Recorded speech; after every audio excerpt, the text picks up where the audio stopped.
आप देखेंगे इतिहास के पन्नों में जो महान व्यक्तियों के नाम दर्ज हैं, उन्होंने, क्योंकि जो संघर्ष होता है हमारा प्रकृति के साथ होता है, खुद के साथ होता है, परिस्थितियों के साथ होता है।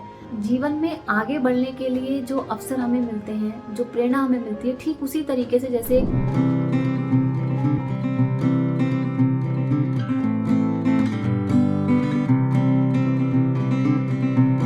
कैसे हैं सब। आई होप कि आप सब बहुत अच्छे होंगे। तो आज का जो विषय हमारा है संघर्ष, यानी जीवन में तमाम बाधाओं और चुनौतियों के बाद भी हम अपनी परिस्थितियों से जूझते रहते हैं, तो वही संघर्ष कहलाता है। दरअसल ये संघर्ष ही होता है जो हमें हमारे लक्ष्य की ओर अग्रसर करता है और उन्हें पाने के लिए प्रेरित करता है। आप देखेंगे इतिहास के पन्नों में जो महान व्यक्तियों के नाम दर्ज हैं, उन्होंने संघर्ष के दम पर ही अपने जीवन में एक अलग पहचान बना पाए। तो जीवन में सबसे बड़ा जो संघर्ष होता है वो खुद के साथ होता है, क्योंकि हम सारे कार्य करना चाहते हैं और उसे बहुत आसानी से बिना रोक टोक बिना शर्त के पाना चाहते हैं। लेकिन संघर्ष एक अज्ञान शक्ति है जो हमें निरंतर आगे बढ़ने के लिए प्रेरणा देती है, और इसके अभाव में आप परम आनंद की तो एक कल्पना ही नहीं कर सकते। क्योंकि जो संघर्ष होता है हमारा प्रकृति के साथ होता है, खुद के साथ होता है, परिस्थितियों के साथ होता है, और इसीलिए जीवन में हर दिन हम संघर्ष करते रहते हैं और नए नए संघर्ष आते भी रहते हैं हमारे जीवन में। फिर चाहे वो छोटा व्यक्ति हो चाहे बड़ा व्यक्ति हो, दोनों ही के जीवन में संघर्ष बना रहता है। तो इनको बाधाओं और चुनौतियों की वजह हम एक नए अवसर की तरह देखें, एक नए अवसर और एक नए कदम आगे बढ़ते हुए अपनी मानसिकता को एक नए रूप में देखें, एक नया आयाम दें, तो हम देखेंगे कि जीवन में हम अपने लक्ष्य को प्राप्त कर सकते हैं, परम आनंद को प्राप्त कर सकते हैं। क्योंकि जब असफलताएं होती हैं तो हम निराश हो जाते हैं, तो असफलताओं को ना देखते हुए हम ये सोचें कि उनमें हम कैसे सुधार कर सकते हैं, कैसे आगे बढ़ सकते हैं। तो ये जो चुनौतियां होती हैं, ये हम इसमें डगमगाए नहीं, इसमें हम एक नए अवसर को देखें और नई प्रेरणा को हम उपयोग में लेके आए, उस प्रेरणा को कि कैसे हम अपने जीवन में उस लक्ष्य को प्राप्त कर सकते हैं। एक हेल्दी रिलेशन के लिए भी संघर्ष बहुत ज़रूरी होता है, क्योंकि उसमें हम अपने विचार, अपने दृष्टिकोण और अपने कहते हैं ना, अपने विचारों को, अपनी भावनाओं को प्रकट करने की हमें एक अनुमति मिलती है कि हम अच्छे से उस चीज़ को प्रकट कर पाते हैं या एक्सप्लेन कर पाते हैं। तो कहते हैं कि जीवन में आगे बढ़ने के लिए जो अवसर हमें मिलते हैं, जो प्रेरणा हमें मिलती है, ठीक उसी तरीके से जैसे एक भयानक तूफान में एक शांत जल में हम कुशलता पूर्वक अपनी नौकायान करते हैं। तो उसमें क्या होता है कि एक नए आयाम, यानी कि जो संघर्ष है वो ना तो अच्छे होते ना बुरे होते हैं, वो तो एक जीवन का हिस्सा है। अगर संघर्ष ना हो तो हमारा जीवन जो है एक मृत्यु के समान है।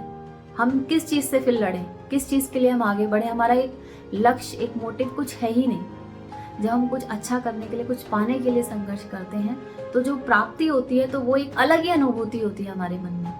वो तो आपने भी देखा होगा, है ना।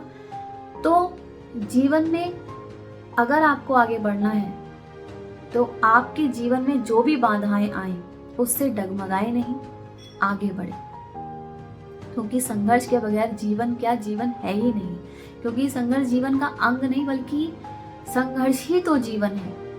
यानी कि हम कहते हैं ना कि सब कुछ अच्छे से हो, सब कुछ बढ़िया से हो, है ना। वैसे तो देखिए दो तरीके के संघर्ष होते हैं, एक आंतरिक होता है और एक बाहरी होता है।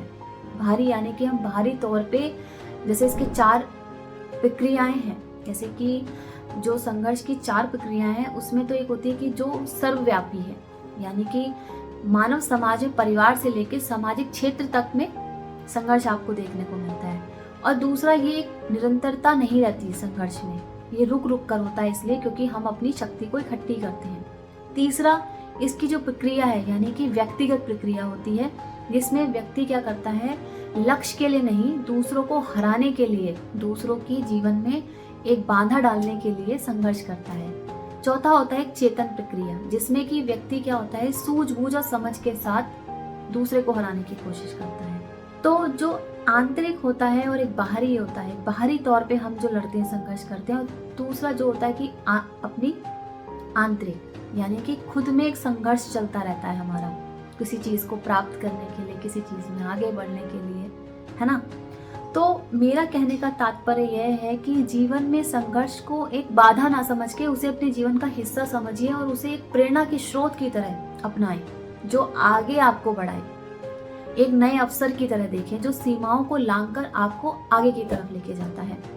हम क्या करते हैं, उसको बांधा समझ के, चुनौती समझ के हम बैठ जाते हैं। कैसे होता है ना कि जैसे हम कोई अच्छा कार्य शुरू कर रहे हैं, उसमें कोई अड़चन आ जाए, कोई नया चैलेंज आ जाए, तो हम क्या करते हैं, अगर हमारे अंदर हिम्मत है, हम आगे डटते हैं और सामना करते हैं, तो कुछ दिन तकलीफ होती है लेकिन हम आगे बढ़ते हैं। जब आगे बढ़ते हैं तो हमें लगता है भाई हमने इतना कर लिया है ना, फिर हम पीछे मुड़ के देखते हैं कि हम इतना आगे आ गए हैं। तो वो जो खुशी होती है ना, जो मेहनत करके, वो एक अलग ही परम आनंद आपको प्राप्त कराती है। तो वही है, जीवन में संघर्ष करते रहें, उसे जीवन का हिस्सा बनाएं। आज के टाइम में आप देखें कि ज़्यादा हो गया है, हर एक चीज़ में आपको मेहनत करनी पड़ती है। इतनी सारी चीज़ें हैं, सोशल नेटवर्क इतना बढ़ गया है कि हर एक चीज़ को पाने के लिए मेहनत बहुत करनी है ना। तो उस मेहनत से घबराएं नहीं, आगे बढ़ें। और चुनौतियां तो जीवन में आती रहेंगी, चुनौतियों को लेते रहें, तभी जीवन में एक अलग खुशी मिलती है ना। तो लोग जब बोलते हैं कि आपने ऐसे किया, वैसे किया, कैसे किया, इस सबको हमें बताएं, तो जो मोमेंट हमें मिलता है फिर हम उस चीज़ को एक्सप्लेन करते तो उसकी बात ही अलग होती है। आई होप कि आपको ये वीडियो अच्छा लगा होगा, आपको थोड़ा मोटिवेट किया होगा इस वीडियो ने। तो गाइज़, अगर आपको अच्छा लगे तो लाइक, शेयर एंड सब्सक्राइब करना ना भूलें और ज़्यादा से ज़्यादा कमेंट करें। तब तक के लिए हरे कृष्णा।